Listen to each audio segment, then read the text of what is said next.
Welcome into the Locked On Knicks podcast. Gavin Shaw, Alex Wolf. Today we continue our big question series. Should the Knicks trade Julius Randle? Is RJ Barrett for real? I can't really do a Stephen A, but that's what I was going for. And what are the Knicks going to do in the draft, given that the Mavericks kept their pick? All that and more right now on Locked On Knicks. You are Locked On Knicks, your daily New York Knicks podcast. Part of the Locked On Podcast Network. Your team every day.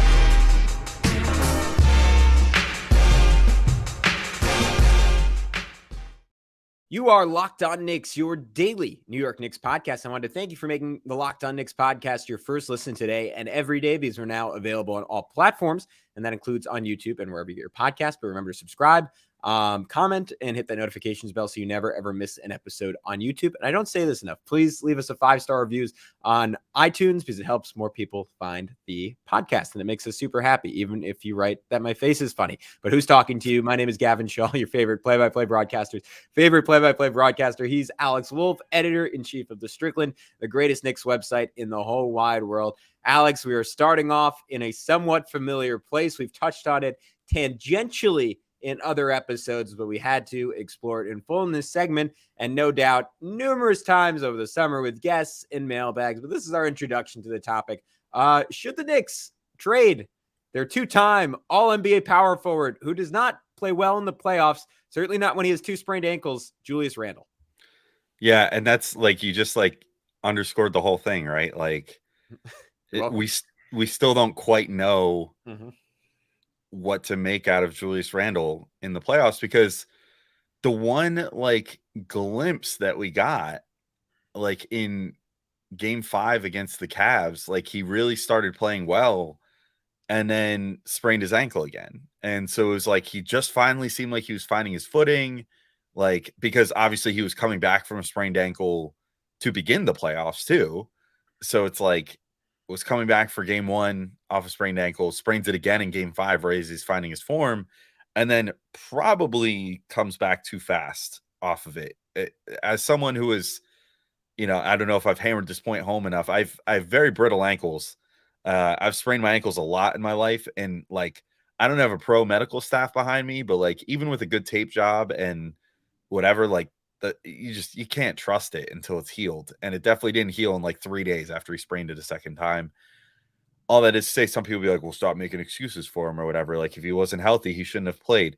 But, part of that comes to Tibbs, who obviously we talked about in the last episode. It's like if a player is healthy enough, they're going to say they're going to play, because that's just how professional athletes are.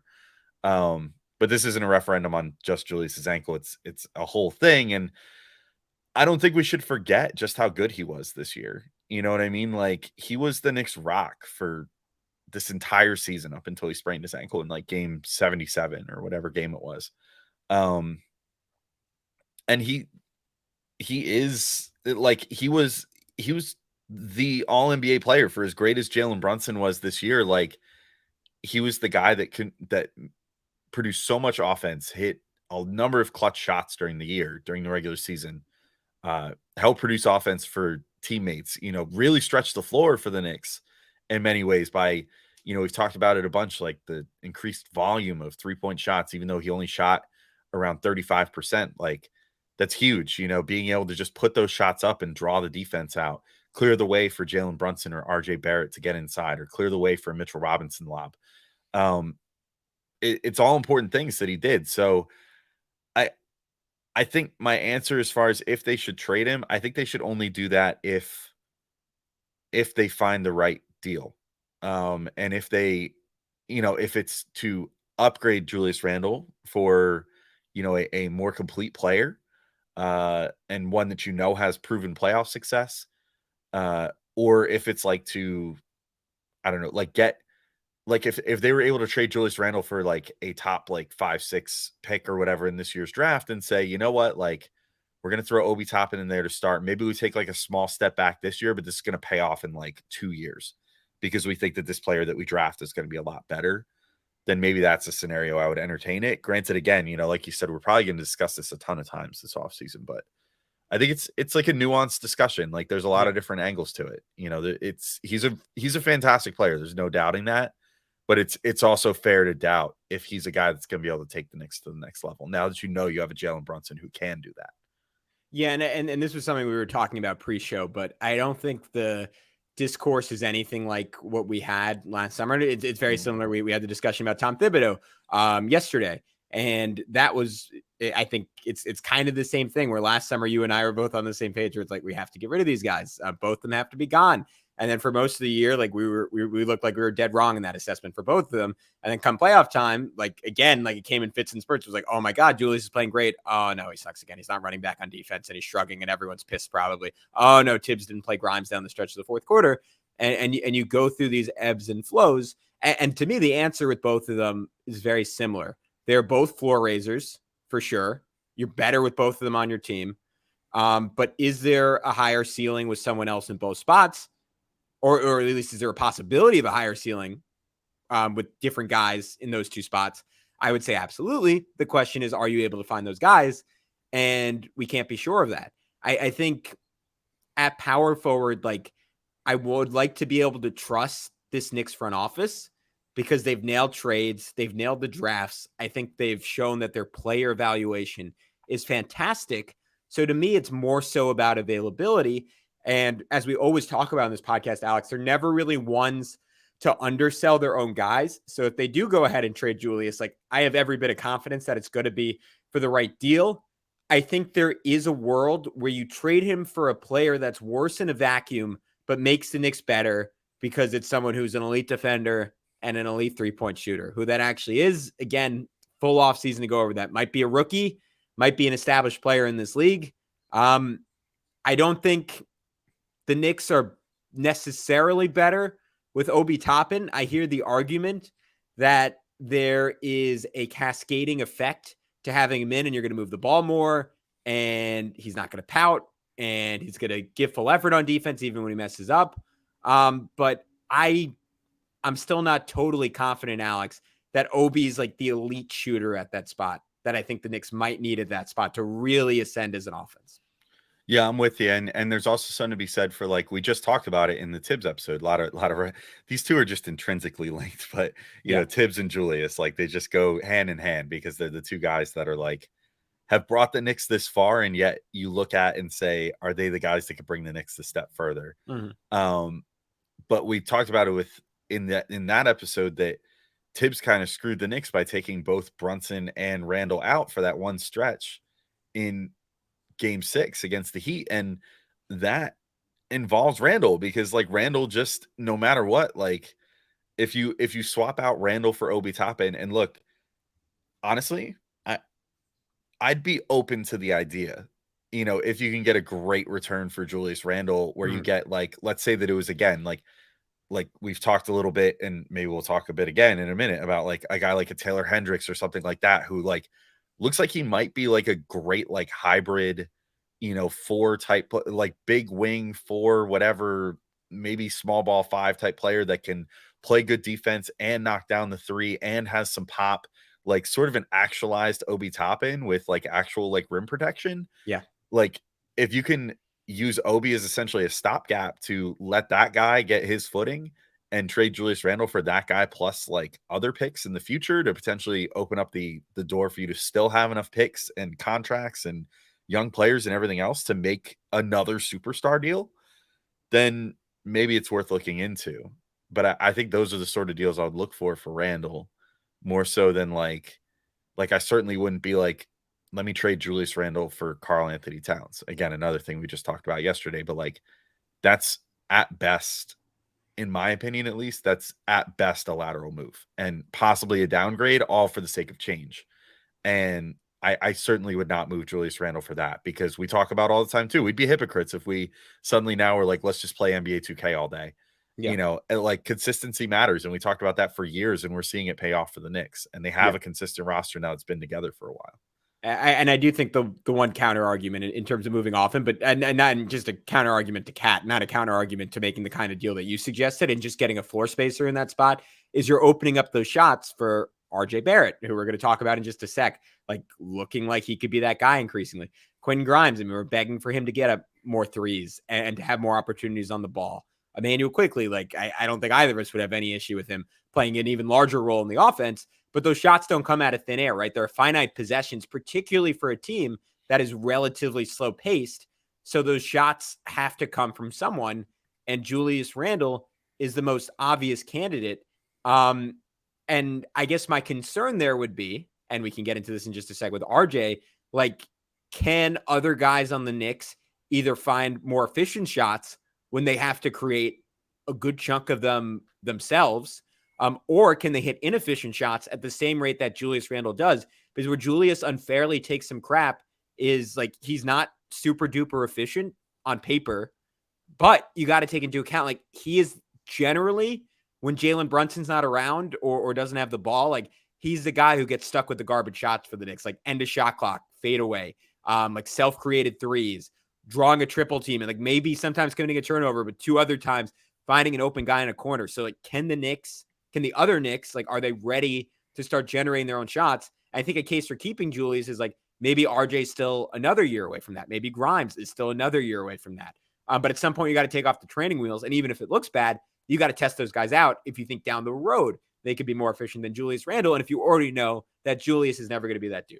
Again, like, I feel bad only discussing this topic in 10 minutes because there's so many places to dive deeper, and we will over the course of the offseason. But for now, Alex, we got to talk about RJ Barrett and if he is ready to step up in that bigger role. So we'll get to that right now on Locked On Knicks. But first, can you tell us a little bit about eBay Motors?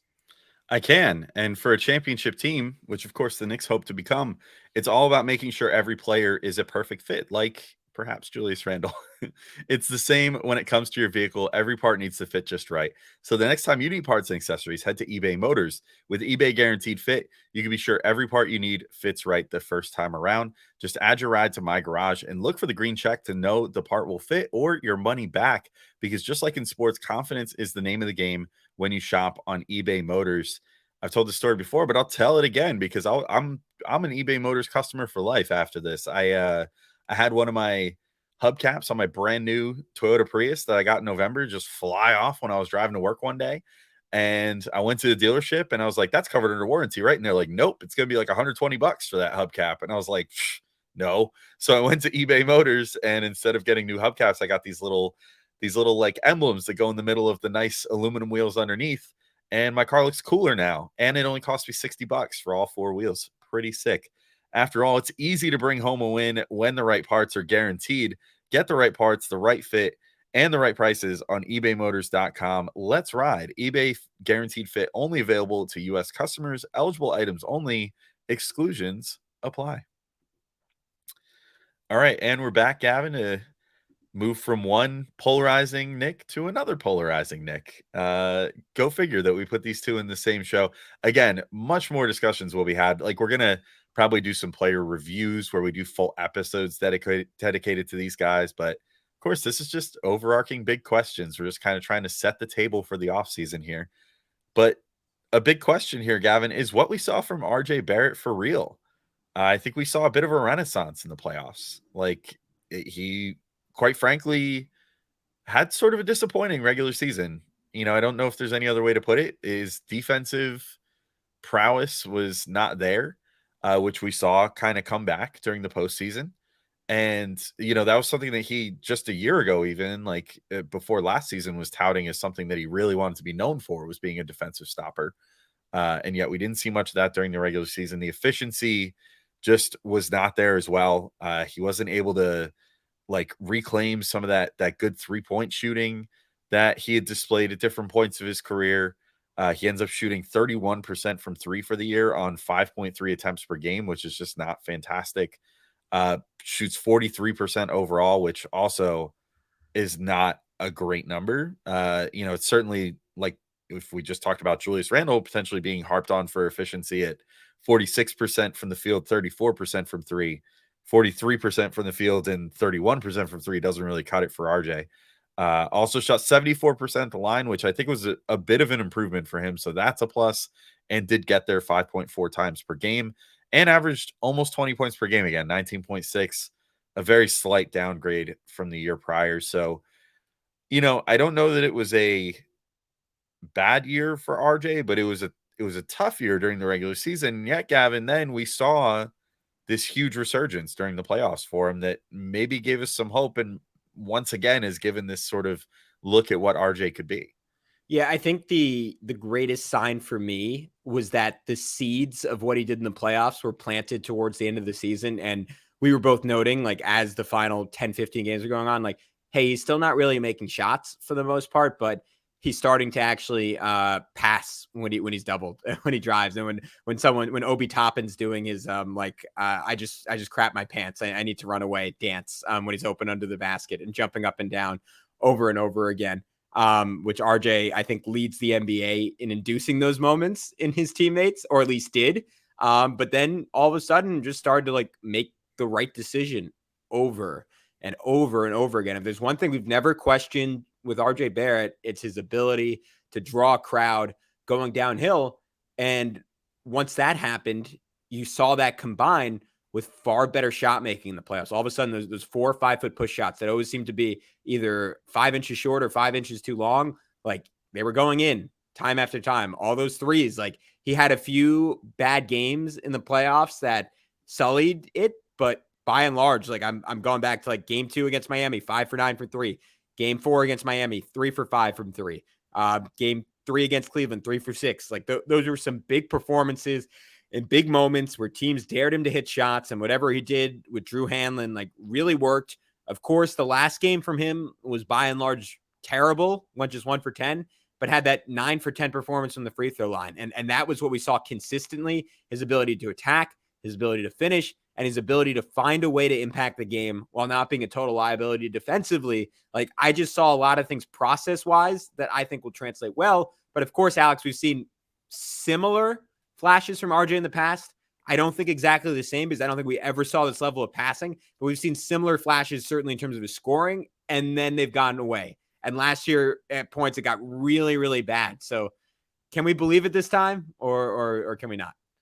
Yeah, that's kind of the $1 million, or in this case, almost $30 million question at this point now, because RJ's extension kicks in next year. Like, you got to, I'll use a phrase you used in the first segment. You got to take the training wheels off at a certain point and say, hey, like, this guy is now officially a vet. Like, I feel like once you get into that second contract, like, there are expectations that come with that. And you're no longer like cost controlled anymore. You're no longer found money. You're now officially an NBA player on an NBA contract, making the money that the league or your team has deemed that you're worth at this point. And the reality is he's going to be making more, if I'm not mistaken, than Julius Randle or Jalen Brunson next year. He's going to be the highest paid player on the Knicks next year, pending any sort of other trades or anything. Like, he's got to, at a certain point, find that consistency. And if there's one thing that I think that he can hang his hat on and that we can exhale about and feel good about, it's that even though the shooting has been off, like, every player goes through shooting slumps. They just, you have to hope with RJ that they finally stop being like 30 game long shooting slumps, like 4 or 5 games here and there. Of course, you're going to have a bad week or a bad 2 weeks, and you just can't see it go through. But he needs to be able to drag himself out of those. But the bright side is that we saw during the playoffs, he still didn't shoot that well from 3, and yet was able to generate offense by getting inside, by drawing free throws. He had, literally in the last game of the Knicks season, had 8 free throws in the first quarter against, a team with Jimmy Butler that was, like, really defending the Knicks well and everything else. Like, he's got that ability now. To get inside, to control his body, to draw the contact and fight through it, but also sell contact a little better. Like, I think that's something that he struggled with for the first couple of years of his career, is learning how to sell contact to get those free throws, which unfortunately is an NBA skill now. You can't just power through. You have to, like, let them know you got fouled. And he's been doing that while also not being as wild as he was at other points in his career too, where he was kind of just winging the ball in the air to sell that contact. He's able to sell the contact and still attempt to finish through it. He's also gotten more clever with just the veteran savvy sort of plays, like the rip throughs and the, things of that nature too. So I feel hopeful for him going forward. But again, it's going to take him coming out next season and not starting at the bottom of a well that he needs to climb out of for the first 40 games again, because that's kind of been the story of almost every year of his career to this point. And it's time to put the big boy pants on next year. So we'll have plenty more to talk about throughout the offseason as far as RJ is concerned. But it basically consistency. If I had to boil it down to one word, that's what we need to start seeing out of him. Yeah, so let me end this with some pessimism, and then I'll throw in one note of optimism. The pessimism is that he wasn't that much more efficient than the regular season in the playoffs. His effective field goal percentage went at 1%. He was actually 4% worse finishing at the rim, which is stunning to me because maybe I just have that Cavs series stuck in my head, but it felt like he was so good in that respect. Shot better from short mid-range, so that compensated a bit. Shot way better from long mid-range, but only took like 2 or 3 the whole playoffs. So, and then shot 2% better from 3. So the efficiency wasn't that much better. But here's the good news. Most players' efficiency goes way down during the playoffs. It happened to Jalen Brunson. It certainly happened to Julius Randle in a really dramatic way. And I mentioned it earlier, but I don't want to take it for granted. Alex, maybe the thing that scared me more than anything else was just how unathletic he looked defensively at points this year. You'd see him on a closeout, and you'd think he was like Udonis Haslem after 10 beers. Like he was just a 40-year-old guy, way past his prime, put out to pasture. It just did not look like the athleticism you'd expect from a number 3 pick who was the number 1 recruit in the country. And not that he was flying around, blowing stuff up defensively, but he was assignment sound. He was solid, and he made 1 or 2 just really smart plays. And it's kind of the same thing we always used to say, I think with Mitchell Robinson, we were like, oh, he's only 18, still only 22. He's going to be 23 at the start of next season. Super young, a lot of time, a lot of room for growth. But if the Knicks want to continue growing their future, maybe they're going to need a draft pick this year. We will talk about that in just a sec on Locked On Knicks. All right, third and final segment. Let's get into it, Alex. The New York Knicks, unfortunately, I was crossing every part of my body while I was going down, but they did not get the luck of the draw. They did not apparently appease the basketball gods enough because they gave those Satanists, the Mavericks, the 10th pick in the draft. So the Knicks, as of now, don't have a first-round pick. Should they try to get back into? And I think you and I, we just did our Locked On mock draft, which we'll give out the details of in the next couple of weeks. We made some moves, but we were just kind of debating this. And my feeling is you need to feel really, really, really good about someone if you're the Knicks to trade into this draft. Because right now, pending a star trade or consolidation trade, Alex, there's just not an open spot in the Knicks rotation, right? We saw Evan Fournier making however much a year, $18-20 million a year, not able to play because this team got better when they cut their rotation down to 9 guys. And in the playoffs, at points, kind of cut that down more. There were games where Obi didn't really play. Obviously Deuce was largely out of the rotation. Josh Hart at points even had his minutes severely limited. And there's this double-edged sword of it's clear that this team needs a little bit more shooting, but can you get that while still keeping playmaking, while still keeping defense, while still keeping size? And can you find that guy as a rookie for a team who wants to win right away? That's a lot of asks. What's your take on all of it? Yeah, I think they need to be measured. I guess that's going to be one of our themes this offseason. I feel this is not the offseason to try to make giant splashy moves necessarily, unless you feel it's one that's going to significantly make the team better. So I think that if they get the opportunity to draft someone that they feel is going to be a really good shooter, which I do think there are some of them in this upcoming draft, I think I've already started making we'll still do a little bit of draft content, even if we don't do as much as in years past, but I think I've made it pretty well known already. I love a few guys that are really good shooters in this draft. There's Jordan Hawkins out of UConn. There's Taylor Hendricks out of UCF and Grady Dick out of Kansas. There is legitimate shooting, which I think would be fantastic for the Knicks if they were able to get it. The question is, what is it going to cost? And are they going to be able to get into that pick to make that happen? And that's where it's would the cost become too high? That said, I'm curious for your take on this, Gavin. Where do you stand on Deuce McBride and Obi Toppin? I think are the 2 guys in particular that stand out to me. Yeah. Deuce, because of being a 2nd-round pick, can become a free agent, or most likely will become a free agent after. Well, okay. can become a free agent after the end of this season if the Knicks want him to be a restricted free agent. But otherwise, they can do sort of like the Jalen Brunson thing, a Mitchell Robinson thing, I think, and pick up a 4th year on him, if I'm not mistaken. But then he would become an unrestricted free agent the next year. And then Obi obviously is going to be in the final year of his rookie deal this year. We'll see what happens as far as if they feel confident enough to give him an extension or not. But how do you feel about potentially like using those guys to get into this draft to then more or less like kick the can down the road and be like, look, maybe these guys won't get a ton of PT either, but at least they'll be locked in under team control for longer. Yeah, I hear you. And I think Deuce is very contingent on how they're feeling, not even how they're feeling about Emmanuel Quickley, but just can they get on the same page with Emmanuel Quickley? Because I think Quickley and his camp and his agent, they are gonna rightfully say like, hey, we want $20+ million. Like the salary cap's about to skyrocket, and our guy like played like an all-star when he was a starter this year. And the Knicks are rightfully going to say like, all right, but for us, he's not a starter and he really struggled in the playoffs. So we're going to try to give him more like, I don't know, maybe like 18, 19, just $20 million a year. And I could see a world, Alex, where they're still at an impasse. And if they're at an impasse, I think if you're the New York Knicks, I mean, depending on if you think you can find a point guard in the draft, but that's not really the strength of this draft. And it's a position that doesn't have a ton of strength or a ton of depth, in this draft.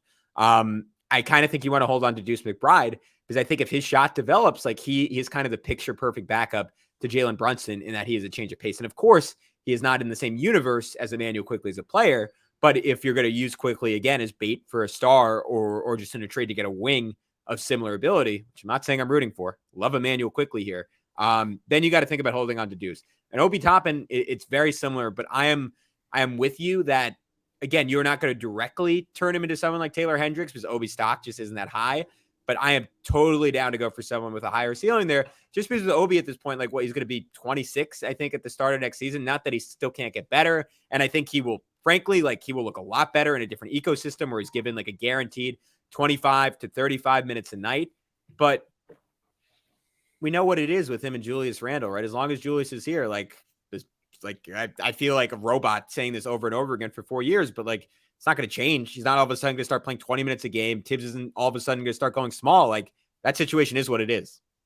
Yeah. And if you're able to use Obi plus even maybe like one of the future protected picks that the Knicks have or something to move up to, let's say like, I mean, the Pacers have, for whatever reason, been long linked to Obi as a potential destination. Mm-hmm. Apparently they really like him. So if it's like, okay, we'll give you like, Washington's protected first round pick and Obi Toppin for pick 7 or something, and they're amenable to that, like, I think you'd be foolish not to do that if you can get like a Taylor Hendricks, because if you can get a player that like a Hendricks and God, I'm going to beat Taylor Hendricks the point into the ground. Like, I just feel like he's so perfect for what the Knicks could do and might be like a Tibbs busting type player. But like, if they can get him and have a guy that is a nominal 4 that can shoot like crazy, but also has some rim protection to his game, like that might finally be the person that unlocks Tibbs being able to say like, you know what, let's play Julius Randle and Taylor Hendricks for a couple minutes because I know that he can defend the rim. And that's like Tibbs's number one skill that he needs out of the guy that's his nominal 5. So, it would be a big ask as a rookie to expect him to do that consistently, but it's something that I feel like we would maybe get to see a look or two of in his first year. But you could also just throw him out there with like Isaiah Hartenstein and probably have a real good time with the two of those guys defending the rim and Hendricks being able to actually shoot. So yeah, I love Obi Toppin, and I really wish that the Knicks I wish that there was just like an extra 20 minutes of every NBA game that he could play 68-minute games. Yeah. Yeah. Just play 60-minute games so that he can get an extra couple minutes, but there isn't. And, as long as Randall's on the team, which presumably he will be, you're now just reaching this situation where it's like, I just talked about RJ Barrett's going to be making his big boy money. Like, do you really want to hand Obi Toppin like his big boy NBA contract and then like just have him back up Julius Randle for 15 minutes a night? It's not a good use of resources, from a cap space scenario and just a player value scenario to then it's not even fair to Obi. Yeah. I want to see him thrive somewhere. Like it's Yeah. kind of like, oh, we got to old Yeller him. Like we got to let him go. Yeah, you just gotta let him go. You know, I don't know how that book ends. So if it's bad, don't tell me. Oh, okay, good. Yeah, I won't mention it. But great, thanks. Yeah. Anyway, I think the theme of this episode is being measured and not acting rashly, but being prepared to make moves if you feel like it's good for this team in the near term and the long term. We have more to talk about, particularly about the one of those guys we were just talking about in our next episode, plus some others we're going to talk about in our next and last of the big questions series before we start getting into the more detailed stuff here. We're going to talk about Emmanuel quickly. What do you pay him? Or do you let him hit restricted free agency? Same thing for Obi. Or do you look to trade him? So maybe we'll expand a little bit on some of these thoughts we just had about Obi as it pertains to the draft, and what to do with one Rokas Jokubaitis, who is a 2-time rising star of the year in the EuroLeague, and the only player to ever do that was Luka Doncic. So, or maybe Ricky Rubio did too. But either way, EuroLeague royalty are the only players that have ever done that. So, something to consider. Who the Knicks own the draft rights to, and who looks like he could be potentially ready to make the jump to the NBA. So, we'll be talking about all that in our next episode of Locked On Knicks. But for now, thank you all for listening, and we'll talk to y'all soon. Peace out, everybody.